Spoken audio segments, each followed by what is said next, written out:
شپږم سپاره دریم رکوع سوره نساء درې باندې شلم نمبر رکوع.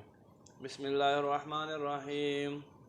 انا اوحینا الیک بشک اے محبوب مونږ تا ته وحی وکړه کما اوحینا الی نوح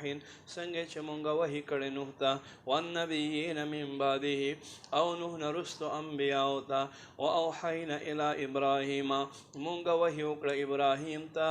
و اسماعیل او اسماعیل ته و اسحاق او اسحاق ته و یعقوب او یعقوب ته والاسباط او د دوی زامنو ته و عیسی او حضرت عیسی ته و ایوب او حضرت ایوب ته و یونس حضرت یونس ته و هارون او حضرت هارون ته و سلیمان او حضرت سلیمان علیهم السلام ته و آتینا داود زبورا او مونږ داود ته زبور ور عطا کړو و رسولا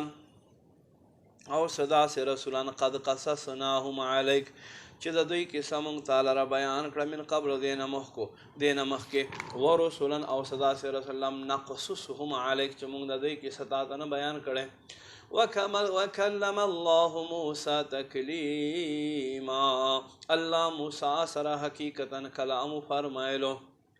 رسولا رسول مبشرین خوشخبری ورکونکي و منذرین او ير ورکونکي لئلا يكون للناس على الله حجه لپاره د رسولانو نرستو چې خلقو ته الله په حضور سو زر پات نشي بعد الرسل رسل رسولانو وكان الله عزيزا حكيما الله دې غالب حکمت وال لكن الله يشهد لیکن اے محبوبا الله په خپل گواه دی بما پاس انزل عليك هغه چې تا طرف ته انزل نازل کړو الیک استادر او انزله بعلم هغه په خپل علم سره راخکده کړه والملائکه یشهدون فرشتے هم گواه دی وکفا بالله شهیدا او کافی دی الله گواه ان الذين بشک خلق فرش کافران دی وصدوا عن سبیل الله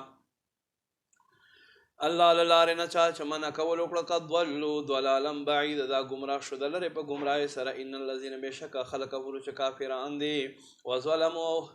حد نه تیر شو لم يكن الله ليغفر لهم هرگز به الله دوی ته بخښنه ونه کړي ولا ليهديهم طريقا او نه به دوی ته د هدایت لار وښایي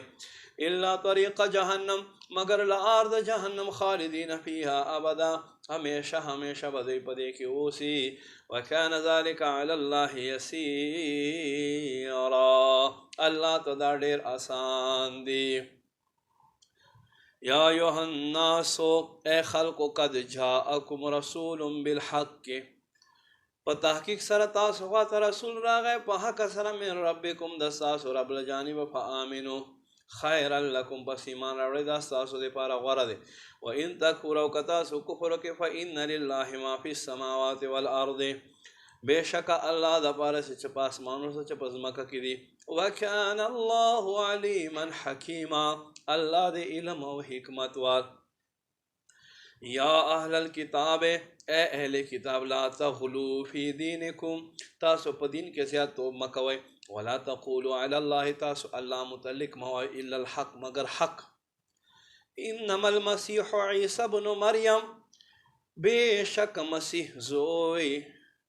بېشک مسیح عیسی زوی د مریم دی رسول الله الله رسول و کلمته او د الله کلمه القاها الى مریم هغه چې مریم طرف ته رالیږلی و روح منه الله له جانبه یو روح وآمنوا بالله ورسله پس ایمان راوړئ په الله باندې او په رسولانو باندې ولا تقولوا ثلاثه تاسو درې موایو انتهو خیرا لکم دې خبر نزان ساتئ تاسو دپاره غوره ده انما الله اله واحد بېشک الله خو یو هغه چې واحد دی سبحانه پاکي د دلره ان یکون له ادا چې وګرځېږي دلره ولدون اولاد ما له دلره دی ما فی السماوات څه چې په اسمانونو کې دي وما فی الارض څه چې په ځمکو کې دي